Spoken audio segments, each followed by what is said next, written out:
Good evening, JJ Noveleta. Ito po si Nika at papangunahan ko po kayo sa ating praise and worship ngayong Wednesday. Prayer meeting na naman po mga kapatid, kaya talagang tayo po ay makinig at mapuri sa Panginoon sa gabing ito. Bago po tayo magsimula, basahin ko lang po yung Luke 1 verse 37. Sabi po dito, for with God, nothing shall be impossible. Naniniwala po ba tayo dyan mga kapatid? Sa mga nagdaang araw na mga pangailangan natin, pinaniwalaan ba natin na walang imposible sa Panginoon? Kung amen ka dyan kapatid, talagang ito ang pagkakataon na purihin natin, sambahin natin ang Diyos para sa mga kabutihang ginawa niya sa atin at sa pamilya natin. Sige, manalangin po muna tayo. Panginoon, maraming salamat Lord sa gabing ito na binigyan mo po kami ng opportunity talagang magpurit, sumamba sa iyo Panginoon, makinig ng iyong salita at higit lalo ang manalangin Panginoon sa iyo o God. Nalangin namin Lord na gawin mong magbangong samyo Panginoon ang aming mga papurit, pagsamba Panginoon, at Lord maging tanggap ito at maging kalugod-lugod ito sa iyong harapan Panginoon. Aming salamat Lord, in Jesus name we pray. Amen.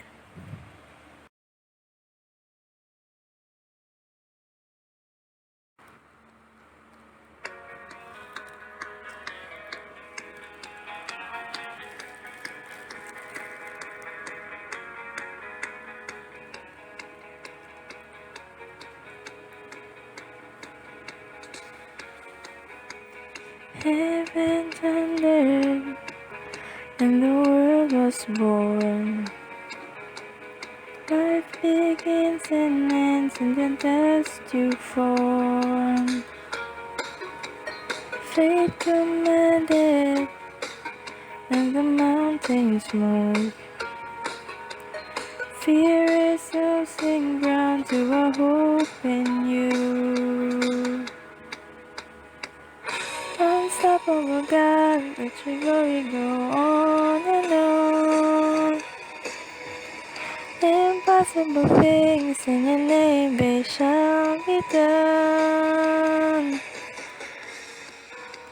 Freedom conquered, all our chains undone.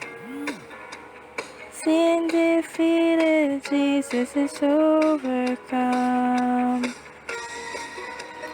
Mercy triumphed in the third day dawn. Darkness was denied, but the storm was gone. Unstoppable God, let your glory go on and on. Impossible things in your name, they shall be done. Unstoppable God, let your glory go on and on. Impossible things in your name, they shall be done. Nothing shall be impossible. Your kingdom reigns unstoppable. We'll shout your praise forevermore. Jesus our God unstoppable. Nothing shall be impossible. Your kingdom reigns unstoppable. We'll shout your praise forevermore. Jesus our God unstoppable. Nothing shall be impossible. Your kingdom reigns unstoppable. We'll shout your praise forevermore. Jesus our God unstoppable. Nothing shall be impossible. Your kingdom reigns unstoppable. We'll shout your praise forevermore. Jesus our God unstoppable.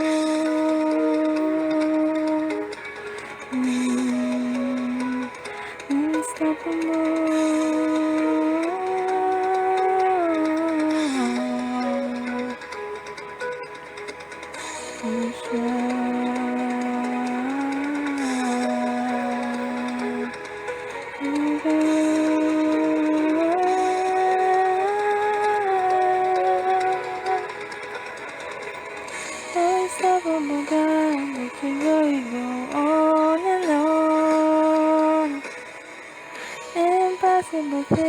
in your name, it shall be done.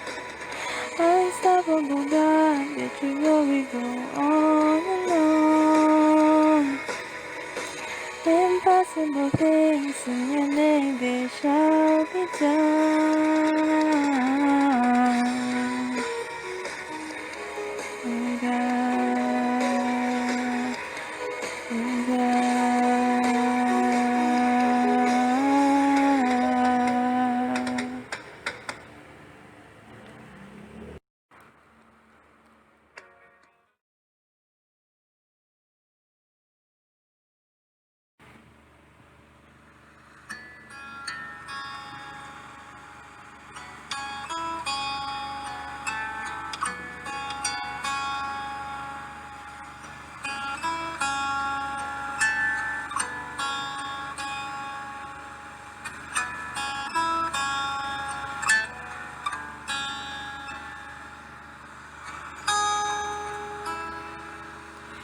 Under your grace, your mercy amazes me. Under your wings, your shadow covers me. A promise of love, and my heart is safely undone.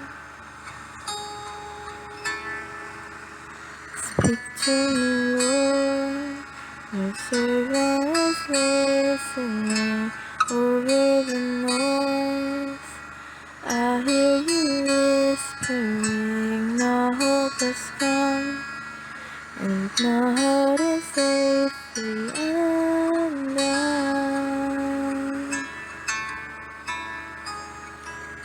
I found my fortress in you, and my soul is anchored with you. My resting place is in your name, forever safe.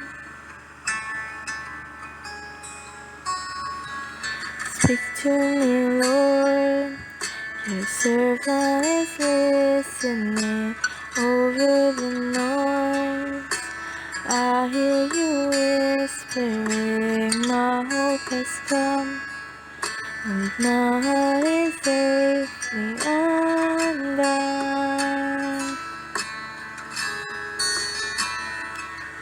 I found my fortress in you, and my soul is anchored with you. My resting place is in your name.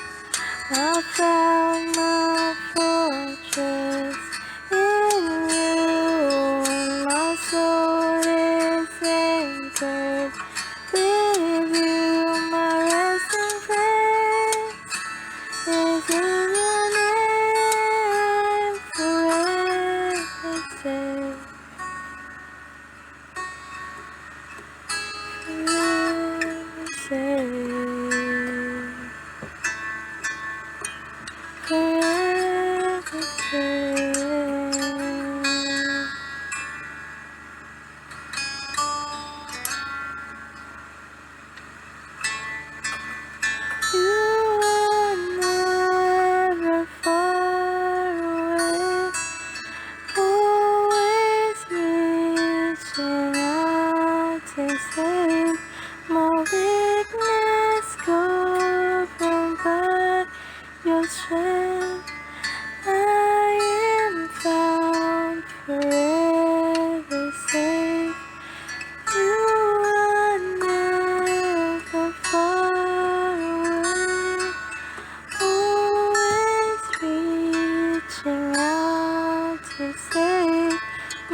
other side.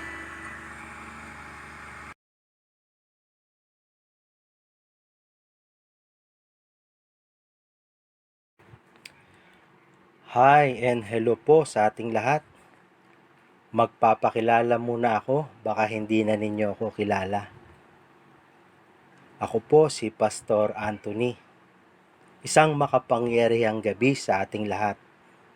Kaya ko po sinabing makapangyarihang gabi ay may pangako po ang ating Panginoong Hesus sa Mateo chapter 18 verse 18 to 20.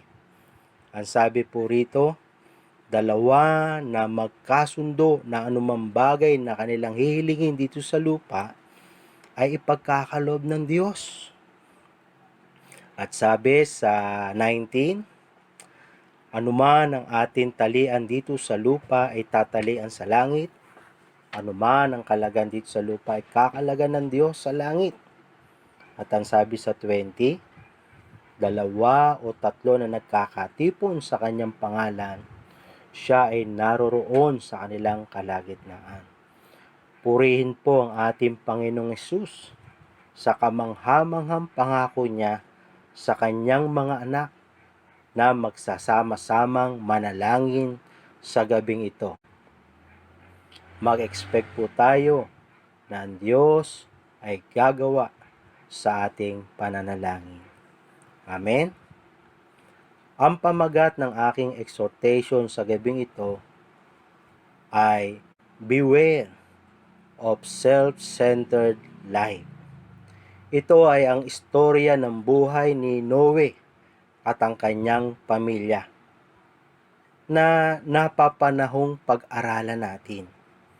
Dahil sinabi ng ating Panginoong Hesus sa Mateo chapter 24 verse 37 hanggang 39 na ang kanyang pagdating ay katulad ng pagdating sa panahon ni Noe. Nang dumating ang baha, ang tao ay nagsisikain, nagsisiinom at nag-aasawa hanggang sa araw na pumasok si Noe at ang kanyang pamilya sa daong at dumating ang napakalaking kapahamakan sa lahat ng tao. Ang ating pong text ay nasa Genesis chapter 6 verse 1 hanggang 9. Sige po, atin po itong basahin. Nagsimulang dumami ang mga tao sa balat ng lupa at nagkaanak sila ng mga babae. Nakita ng mga anak ng Diyos na magaganda ang mga anak ng babae ng mga tao at sila'y kumuha ng kani-kanilang mga asawa mula sa lahat ng kanilang pinili. At sinabi ng Panginoon, ang aking espiritu ay hindi laging mananatili sa tao sapagkat siya'y laman. Subalit ang kanyang mga araw ay magiging 120 taon. Ang mga higante ay nasa lupa ng mga araw na iyon. At kahit pagkatapos noon, sila ang naging anak ng makipagtalik ang mga anak ng Diyos sa mga anak na babae ng tao. Ang mga ito ang naging makapangyarihan ng unang panahon, mga bantog na mandirigma. Verse 5, nakita ng Panginoon na napakasama na ng tao sa lupa at ang bawat haka ng mga pag-iisip ng kanyang puso ay palagi na lang masama. Nalungkot ang Panginoon na kanyang nilalang ang tao sa lupa at nalumbay ang kanyang puso. Kaya't sinabi ng Panginoon, lilipunin ko ang tao na aking nilalang sa ibabaw ng lupa, ang tao, hayop, ang mga gumagapang at ang mga ibon sa himpapawid, sapagkat ako'y nalulungkot na nilalang ko sila. Subalit si Noe ay nakatagpo ng biyaya sa paningin ng Panginoon. Verse 9, ito ang mga lahi ni Noe. Si Noe ay lalaking matuwid at walang kapintasan noong kapanahunan niya. Si Noe ay lumalakad na kasama ng Diyos. Sige po, tayo muna ay manalangin. Father God, muli kami ay lumalapit ng may pagpapasalamat sa gabing ito sapagkat, Lord, Ikaw po ay aming kasama, Panginoon. Nangako po kayo na 2 o 3 na nagkakatipon sa iyong pangalan, kayo po ay nasa aming kalagitnaan. Ang aming pong dalangin sa gabing ito ay patuloy na kasihan kami ng iyong banal na Espiritu na ipakita, ipaunawa sa amin, O Diyos, ang iyong mga salita, Panginoon. At patuloy nga na gawin niyo nga pong matabang lupa ang aming puso, na ang iyong salita ay amin pong paniniwalaan, tatanggapin, at gagawin po sa mga buhay namin. Marami pong salamat. Ito ang aming panalangin sa pangalan ni Jesus. Amen. Meron po akong 2 tanong na ating pag-aaralan at sasagutin sa gabing ito. Una, anong uri ng kasalanan ang nagawa ng mga tao sa panahon ni Noe na hindi nagdalawang isip ang Diyos na sila ay hatulan? Pangalawa, anong uri ng pamumuhay ang naging buhay ni Noe kung kaya't naranasan niya ang biyaya o pabor ng Diyos sa panahon na yon? Una, dumako tayo sa unang tanong. Anong uri ng kasalanan ang nagawa ng mga tao sa panahon ni Noe na naging dahilan para dumating ang kahatulan ng Diyos sa kanila? Ang sabi sa Genesis chapter 6, verse 1 hanggang 3, babasahin natin at lalakto tayo. Babasahin natin ng verse 5 hanggang 7. Ang sabi rito, nagsimulang dumami ang mga tao sa balat ng lupa at nagkaanak sila ng mga babae. Nakita ng mga anak ng Diyos na magaganda ang mga anak na babae ng mga tao, at sila'y kumuha ng kani-kanilang mga asawa mula sa lahat ng kanilang pinili. Verse 3, at sinabi ng Panginoon, ang aking espiritu ay hindi laging mananatili sa tao, sapagkat siya'y laman. Subalit ang kanyang mga araw magiging 120 taon. Lakto po tayo sa verse 5. Nakita ng Panginoon na napakasama na ng tao sa lupa, at ang bawat haka ng mga pag-iisip ng kanyang puso ay palagi na lamang masama. Nalungkot ang Panginoon na kanyang nilalang ang tao sa lupa, nalumbay ang kanyang puso. Verse 7, kaya't sinabi ng Panginoon, lilipunin ko ang tao na aking nilalang sa ibabaw ng lupa, ang tao, hayop, ang mga gumagapang, at ang mga ibon sa impapawid, sapagkat ako'y nalulungkot na nilalang ko sila. Gusto ko po muna na ipakita sa inyo na mayroon pong revelation po dito sa mga talata na ito. Mayroon pong gustong sabihin ng Diyos sa atin sa mga talatang ito. Unang-una, ang Diyos po ay nagpapakilala na ang Diyos po ay banal. Siya ay nalulungkot kapag tayo ay namumuhay sa kasalanan. Nakita ko rin po dito na sabi, umalis ang kanyang espiritu. Umaalis po pala ang espiritu ng Diyos kapag tayo po ay namumuhay sa kasalanan. At ang sabi rito, dumarating ang kanyang kahatulan sa mga taong nag-e-enjoy na mamuhay sa kasalanan. Kasi nakita ko po dito po sa story ni Noe na talagang nag-enjoy na po ang mga tao na mamuhay sa kasalanan. Ano po ba ang palatandaan na ang isang tao ay nag-e-enjoy na sa kasalanan? No? Naniniwala po ko na meron po akong 2 palatandaan na nakita po. Una, hindi na po nagko-confess ng kanyang kasalanan. Kapag mayroong sinasabi ang Diyos sa kanya, hindi na siya nagko-confess o humingi ng tawad. Pangalawa, hindi na siya umaalis sa kasalanan. Nagpapatuloy siya sa buhay na ito. Kaya masasabi ko na pagka ganito ang ating buhay, ay nag-e-enjoy na po tayo sa kasalanan. Ang uri po ng kasalanan na kanilang ginawa na makikita natin dito sa talatang ito ay ang makalamang pamumuhay, mga kapatid. Sila po ay naging makalaman sa panahon po na yon. Ano po ba ang ibig sabihin ng pagiging makalaman? Atin po itong liwanagin upang mas lalo po natin itong maintindihan. Ang sabi po rito,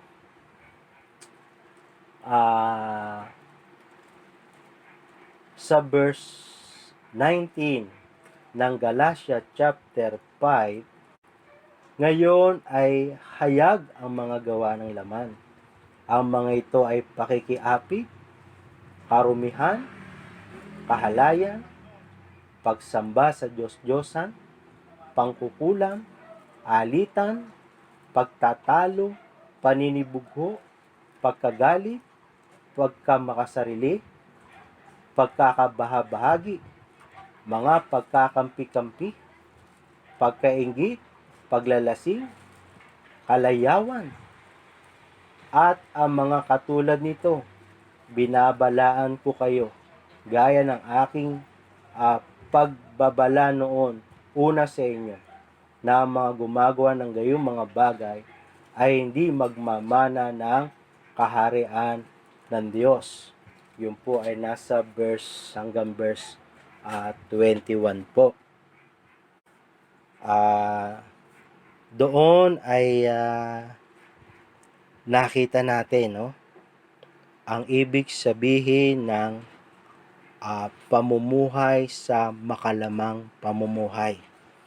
At mga kapatid, ang pamumuhay na ito ay hayag na sa panahon natin ngayon.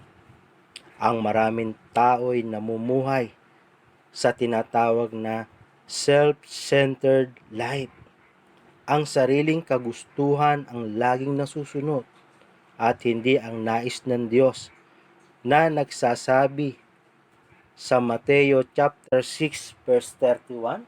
Ano po ang sinasabi diyan?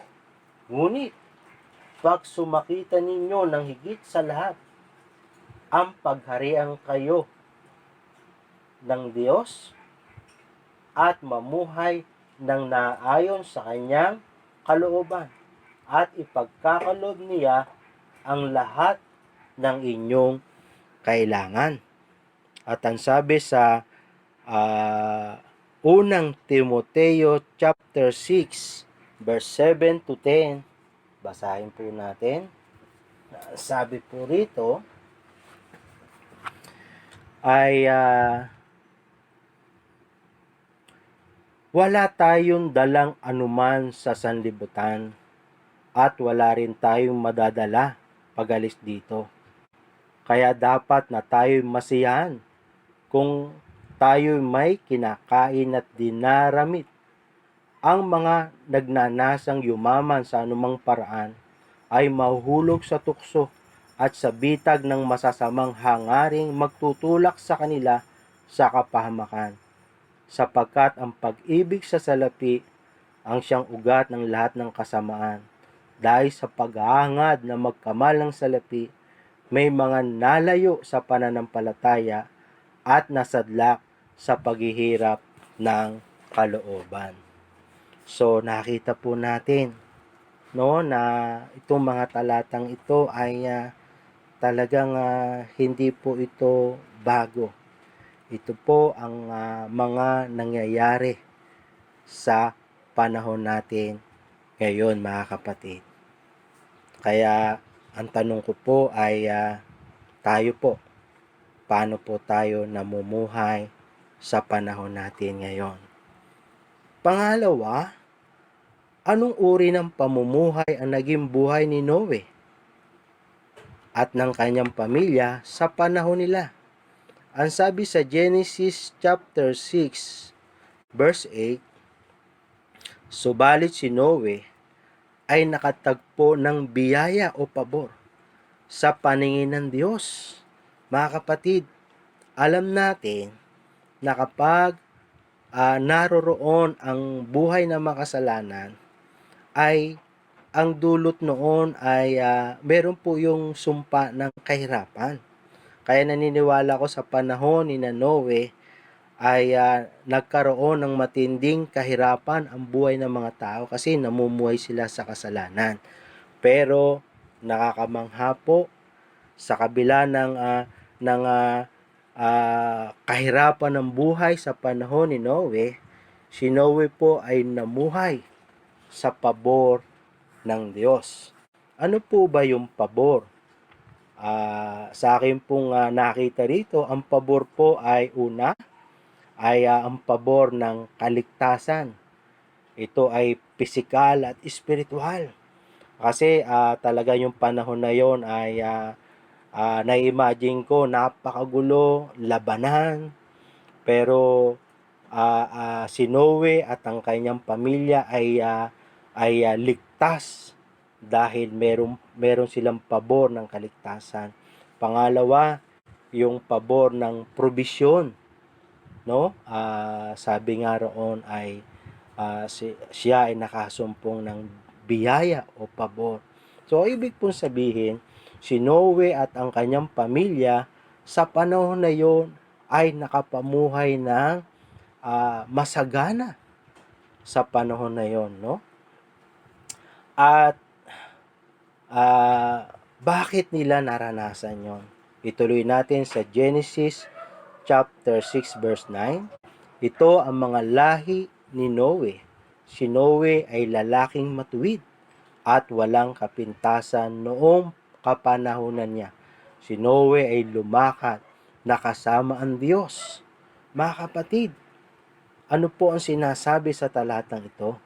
Sa kabila na ang lahat ng tao sa panahon niya ay namumuhay sa laman o self-centered life, si Noe at ang kanyang pamilya ay nagsikap mamuhay sa buhay na may pagpapasakop sa Diyos o God-centered life, mga kapatid.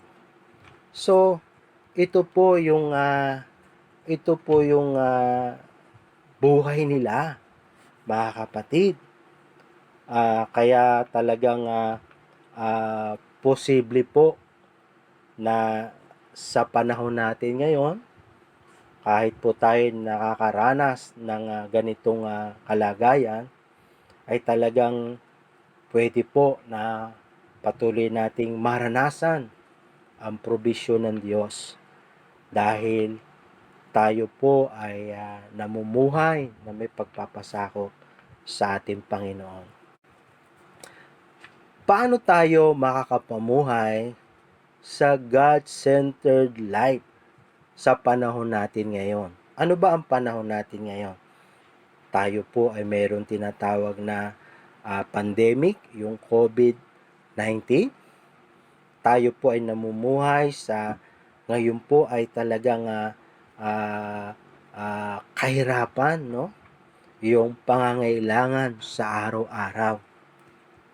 Pero mga kapatid, meron pong itinuturo ang salita ng Diyos kung papaano sa kabila na ito ay makakapamuhay tayo sa tinatawag na God-centered life. At dito po, mga kapatid, iikot ang ating mga prayer item.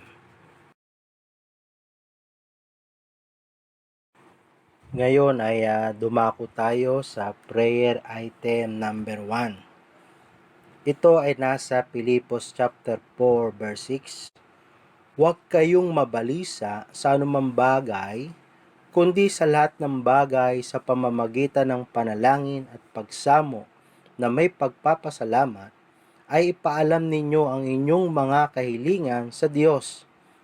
at ang kapayapaan ng Diyos na hindi maabot ng pag-iisip ang mag-iingat sa inyong mga puso at mga pag-iisip kay Kristo Jesus. So, paano po natin ipapanalangin ito? Ay panalangin po natin na sa bawat araw ay talagang piliin natin na lagi tayong makapanalangin at talagang lagi po nating ipagkatiwala sa Diyos. Hingin ang lahat ng ating mga pangangailangan. So mga kapatid, tayo po ngayon ay manalangin dito po sa prayer item number 1. Panginoon, marami pong salamat na posible po na kami ay makapamuhay sa isang buhay na kayo ang sentro o God-centered life. Kahit na po meron po kaming mga pinagdadaanan o meron po kaming mga pangangailangan. Sapagkat sinabi na yung salita sa Pilipos chapter 4 verse 6, huwag po kaming mabalisa sa anumang bagay, kundi sa lahat ng bagay sa pamamagitan ng panalangin at pagsamo na may pagpapasalamat ay ipaalam namin sa inyo ang lahat ng aming mga kahilingan, Panginoon. Kaya sa oras na ito, O Diyos, kami ay sama-samang nananalangin.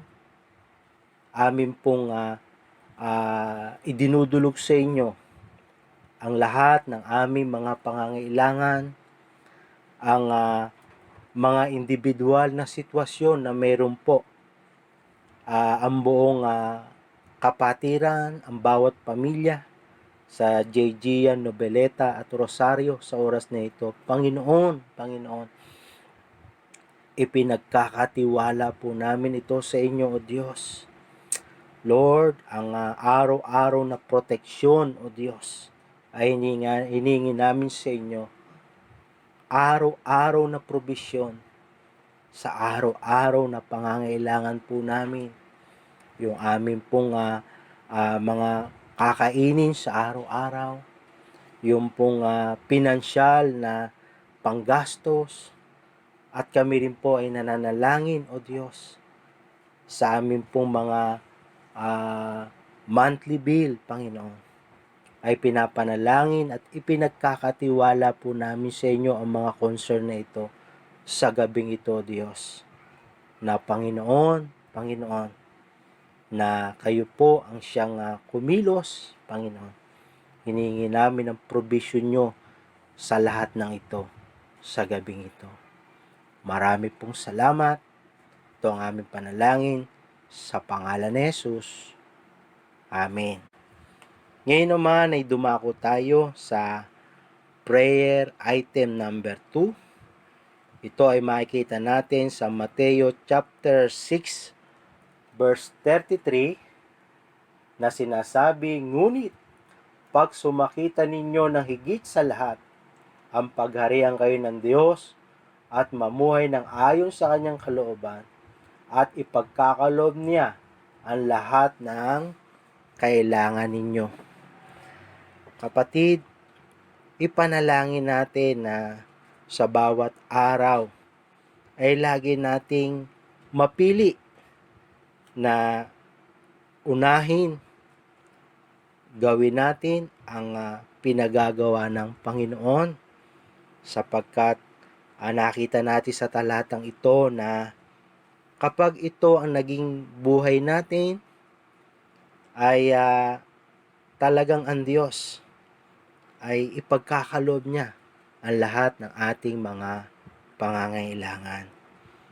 Panalangin natin na sa bawat araw, piliin natin na unahin siya, piliin natin manalangin, piliin natin na sumamba, piliin natin na mag-aral ng kanyang salita, piliin natin na lagi natin ipagkatiwala sa kanya ang lahat ng ating mga pangangailangan. Sige mga kapatid, tayo po muli sama-samang manalangin. Patuloy po kami nagpapasalamat, O Diyos, sa mga salita mong ito, Panginoon, O Lord, na talagang pwede po na sa panahon namin ngayon ay makapamuhay kami sa isang God-centered life, Panginoon, O Diyos. Kung pipiliin namin na lagi naming unahing gawin ang iyong kalooban para sa amin. At kayo nga po ay nangangako na lahat ng bagay na kailangan namin ay idadagdag mo, Panginoon, O Lord. Ipo-provide mo, Panginoon.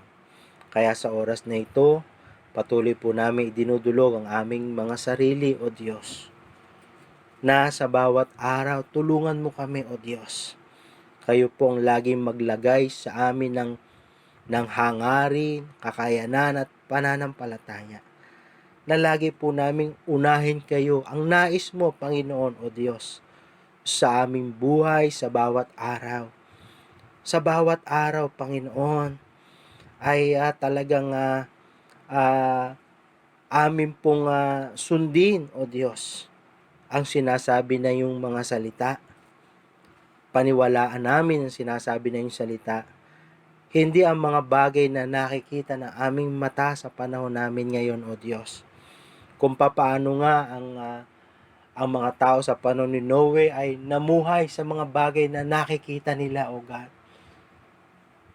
Panginoon, sa panahon namin, O Diyos, dalangin namin ang tulong mo na kami ay makapagpatuloy na makapamuhay na ikaw, O Diyos, ang prioridad ng aming buhay. Inuuna namin gawin ang nais mo, Panginoon. Maraming pong salamat. Ito ang aming panalangin sa pangalan ni Jesus. Amen. Ngayon naman ay dumako tayo sa ikatlong prayer item natin, no? Ano ba ang ikatlong prayer item natin? Ang sabi sa Galatia chapter 5 verse 16 to 17, subalit sinasabi ko, lumakad kayo ayon sa Espiritu. Huwag ninyong bigyang kasiyahan ang mga pagnanasa ng laman, sapagkat ang laman ay nagnanasa ng laban sa Espiritu, at ang Espiritu ay laban sa laman, sapagkat ang mga ito ay laban sa isa't isa, upang hindi ninyo magawa ang mga bagay na nais ninyong gawin. Mga kapatid, tayo po ay nasa laman pa rin, bagamat tayo po ay meron ng personal relationship sa Diyos, tayo po ay ligtas, pero andito pa rin po tayo sa katawang ito na meron po itong mga ninanais na kabaliktaran po sa kalooban ng Panginoon. Pero mga kapatid, hindi po tayo nag-iisa. Kasama po natin ang Holy Spirit. Kaya sa oras na ito, ay talagang ipanalangin natin na sa bawat araw din ay piliin natin na lagi tayong makapamuhay, no, makalakad sa patnubay ng banal na Espiritu. Lagi tayong merong pagpapasakop sa banal na Espiritu sa buhay natin. Sige po, muli po, sama-sama tayong manalangin. Patuloy po kaming lumalapit ng may pagpapasalamat sa iyo, O Diyos, sapagkat nung tinanggap ka namin bilang Panginoon at tagapagligtas, ay binigyan mo kami ng makakasama. Isang makapangyarihang makakasama na tutulong sa aming mga kahinaan, Lord. Lalo na ang kahinaan ng aming mga laman, Panginoon. Sa oras na ito, dinudulog namin ang aming mga sarili, O Diyos. Lord, na kami ay patuloy na empowered ng Holy Spirit, O God, na sa kabila na mayroong mga nasa ang katawang ito, Panginoon, ay patuloy pa rin na ang aming pipiliin na sundin ay ang nais ng banal na Espiritu sa aming mga buhay. Panginoon, dalangin po namin at ito po yung ipinatutupad naming maganap po sa buhay namin sa bawat araw. Na kami ay talagang lumakad, Panginoon, sa patnubay ng Holy Spirit, O God. Kaya ang dalangin namin na, Lord, na patuloy mo po kaming gawing sensitive sa tinig ng Holy Spirit, sa kilos ng Holy Spirit, sa mga buhay namin, sa bawat araw. Panginoon, malinaw po namin makita at marinig ang kanyang mga instruction sa buhay namin, Panginoon, O Lord. Panginoon, ito po yung area na palakasin at patatagin nyo sa individual namin buhay, na kami ay makapamuhay araw-araw sa patnubay ng banal na Espiritu. Maraming pong salamat. At sa gabing ito, inaangkin po namin, O Diyos, ang iyong kasagutan sa lahat ng aming panalangin. Muli po, maraming pong salamat at sa iyo po namin maingat na ibinabalik ang lahat ng papuri, pasasalamat, pagsamba sa dakilang pangalan ng aming Panginoon at tagapagligtas. Sa pangalan po ng aming Panginoong Jesucristo, ang lahat ay magsabi ng Amen. Mga kapatid, muli po, isang mapagpalang gabi sa ating lahat. Shalom!